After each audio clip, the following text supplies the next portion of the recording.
Top quality और consistent performance के लिए सिर्फ सिल्वर पंप नाम याद रखना। હવામાન નિષ્ણાત અંબાલાલ પટેલની વાતાવરણને લઈને આગાહી. કાળઝાળ ગરમીથી માત્ર 3 દિવસ જ રાહત મળશે. 23 એપ્રિલથી ગરમીનો પારો પાછો ઊંચકાવાનો છે.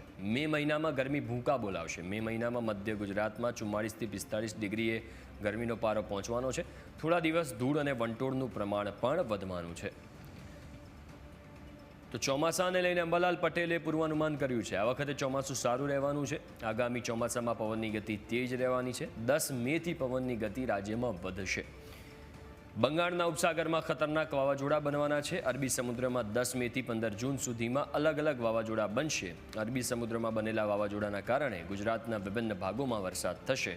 આ વખતે ચોમાસા અને વાવાઝોડા દરમિયાન પવનની ગતિ તેજ જોવા મળશે. ચોમાસામાં ગાજવીજનું પ્રમાણ આ વખતે વધુ રહેવાનું છે. તેજ પવનને કારણે છાપરાવાળા મકાનોમાં નુકસાનની સંભાવના છે. હવે આગામી દિવસોમાં ગરમી ઘટશે. લગભગ અમદાવાદ ગાંધીનગરમાં મહત્તમ ઉષ્ણતામાન 41-42 ડિગ્રી સેલ્સિયસ જેવું થઈ જવાની શક્યતા રહેશે. ઉત્તર ગુજરાતમાં પણ 41-42 ડિગ્રી સેલ્સિયસ જેવું થવાની શક્યતા રહેશે. કચ્છના ભાગોમાં પણ 4 ડિગ્રી સેલ્સિયસ આસપાસ થવાની શક્યતા રહેશે. રાજકોટના ભાગમાં 41 ડિગ્રી સેલ્સિયસ આસપાસ થવાની શક્યતા રહેશે. જૂનાગઢના ભાગમાં પણ મહત્તમ ઉષ્ણતામાન 41-42 ડિગ્રી સેલ્સિયસ જેવું થવાની શક્યતા રહેશે. ત્યારબાદ તારીખ 23 માર્ચથી જૂના ગરમી વધશે. તારીખ 26 માર્ચ ગરમી વધશે. એપ્રિલ માસમાં ગરમીમાં વધઘટ થવાની શક્યતા રહેશે. તારીખ 30 સુધીમાં પુનઃ મહત્તમ ઉષ્ણતામાન મધ્ય ગુજરાતના ભાગમાં 44-45 ડિગ્રી સેલ્સિયસ જેવું થઈ જવાની શક્યતા રહે. ઉત્તર ગુજરાતના ભાગમાં 43-44 ડિગ્રી સેલ્સિયસ જેવું થવાની શક્યતા રહે. પંચમહાલ પૂર્વ ગુજરાતના ભાગમાં પણ મહત્તમ ઉષ્ણતામાન 43-44 ડિગ્રી સેલ્સિયસ થઈ જવાની શક્યતા રહે. કચ્છના ભાગમાં પણ મહત્તમ ઉષ્ણતામાન વધી શકે. જૂનાગઢના ભાગોમાં મહત્તમ ઉષ્ણતામાન 42 ડિગ્રી સેલ્સિયસ ઉપર થવાની શક્યતા રહે. હમણાં તારીખ 20 સુધીમાં એર ક્વોલિટી ઇન્ડેક્સ એટલે ધૂળનો માસ બહુ વધવાની શક્યતા રહેશે.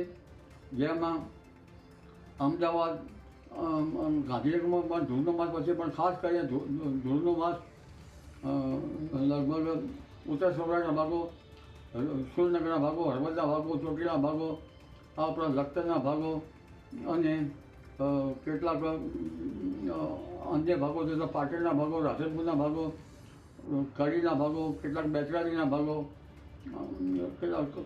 કેટલાક વિરમગામના ભાગોમાં ધૂળનો માસ વધવાની શક્યતા રહે છે. ચોમાસાની ગઈ જોઈએ તો આગામી ચોમાસામાં પવનની ગતિ પણ વધારે છે. 10મી મેથી લગભગ પવનની ગતિ વધશે. બંગાળ ઉપસાગરમાં મે માસમાં ખતરનાક વાવાઝોડા બનવાની શક્યતા રહે છે. અરબ સાગરમાં પણ 10મી મેથી 15 જૂન વચ્ચે વાવાઝોડું થવાની શક્યતા રહે છે.